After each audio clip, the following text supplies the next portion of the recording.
ನೋಡಿ ಫ್ರೆಂಡ್ಸ್, ಈ ಥರ ಮಾಡೋದ್ರಲ್ಲಿ ಏನು ಸಿಗುತ್ತೆ ಜನಕ್ಕೆ ನೀವೇ ಹೇಳಿ.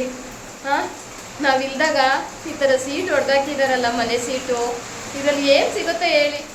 ಹಾಂ, ಹೊಸ ಮನೆ ಇನ್ನೂ 9 ತಿಂಗಳಾಗಿಲ್ಲ, 6 ತಿಂಗಳು 7 ತಿಂಗಳು ಆಗಿದೆ ನೋಡಿ. ಹಾಂ, ಹೊಟ್ಟೆವ್ರು ಇದ್ದರೆ ನಮಗೊಂದೇಟು ಹೊಡಿಬೇಕು ಅಲ್ವಾ. ಈ ಥರ ಮನೆ ಹೊಡೆದಾಕೋದ್ರಿಂದ ಏನು ಸಿಗುತ್ತೆ ಅವ್ರಿಗೆ? ಹಾಂ, ದೇವ್ರು ನೋಡಲ್ವ ಇವೆಲ್ಲನೂ ನೋಡಿ. ಇವನ್ನ ರಿಪೇರಿ ಮಾಡ್ಸೋಕ್ಕಾಗತ್ತಾ?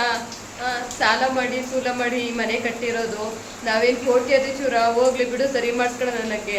ಇದರಲ್ಲಿ ಏನು ಸಿಗುತ್ತೆ ಹೇಳಿ ನೀವೇನೆ. ಇನ್ನೂ ಇದು ಅಷ್ಟೇ ಅಲ್ಲ, ಇನ್ನು ಬೇರೆ ಕಡೆನೂ ಹೊಡೆದಿದ್ದಾರೆ, ತೋರಿಸ್ತೀನಿ ನೋಡಿ. ನೋಡಿ ಫ್ರೆಂಡ್ಸ್, ನೋಡಿ ಈ ಕೆಲಸ ಮಾಡಿದರೆ ಮನೆ ಫುಲ್ಲು ಮೇಲ್ಗಡೆ ಸೀಟ ಸೈಡಲ್ಲಿ ಕಲ್ಲು ತಗ್ದಿ ಹೊಡೆದಾಕಿದ್ದಾರೆ.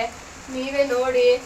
ನಾವು ಕೂಲಿನಲ್ಲಿ ಮಾಡಿ ಈ ಥರ ಬದುಕಿದ್ರೆ ಜನ ಈ ಥರ ಹೊಟ್ಟೆ ಉರಿನ ತುಂಬ ಬೇಜಾರಾಗ್ತಿದೆ. ಯಾರಾದರೂ ಈ ಕೆಲಸ ಮಾಡ್ತಾರ ನೋಡಿ.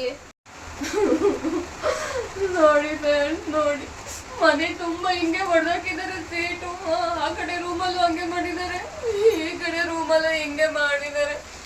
ಇವ್ರಿಗೆ ಎಷ್ಟು ಹೊಟ್ಟೆ ಉರಿ ಇರಬೇಕು ನೀವೇ ಹೇಳಿ. ಈ ಥರ ಜನರು ಇರ್ತಾರ? ಹೊಸ ಮನೆ ಈ ತೆಗ್ಸಿ ಹಾಕ್ಸಕ್ಕಾಗುತ್ತಾ? ಇಲ್ಲಿ ನೋಡಿ, ಬಟ್ಟೆ ಎಲ್ಲ ನೆಂದು ಹೋಗಿದೆ. ನನಗೆ ಗೊತ್ತೇ ಇಲ್ಲ ಈ ತರ ಆಗಿರೋದು, ಇವಾಗಷ್ಟೇ ನೋಡಿದೀನಿ.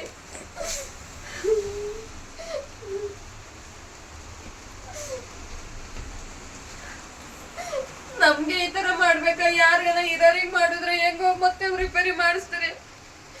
ಎಷ್ಟು ಹೊಟ್ಟೆ ಉರಿತಿದ್ವಿ ಫ್ರೆಂಡ್ಸ್. ನೋಡಿ ಯಾವ ತರ ಮಾಡಿದ್ರೆ, ಬಟ್ಟೆ ಫುಲ್ಲು ನೆಂದೋಗಿದೆ, ರಾಗಿ ಮುಟ್ಟೆ ಫುಲ್ಲು ನೆಂದೋಗಿದೆ. ನಮಗೆ ಗೊತ್ತೇ ಇಲ್ಲ ಈ ತರ ಆಗಿರೋದು. ಅಲ್ಲಿ ನೋಡಿದ್ರೆ ಅಲ್ಲಿ ದಮಿ ಅಂತ ನೀರು ಸುರಿತೈತೆ, ಇಲ್ಲಿ ನೋಡಿದ್ರೆ ಇಲ್ಲಿ ದಮಿ ಅಂತ ನೀರು ಸುರಿತೈತೆ. ಯಾರಿಗೆ ಹೇಳೋಣ ಹೇಳಿ? ಮತ್ತೆ ಯಾರು ಮಾಡಿದಾರ ಚೆನ್ನಾಗಿರ್ಲಿ, ದೇವ್ರು ಅವ್ರನ್ನ ಚೆನ್ನಾಗಿ ಮಾಡಿಗಿರ್ಲಿ ಬಿಡಿ.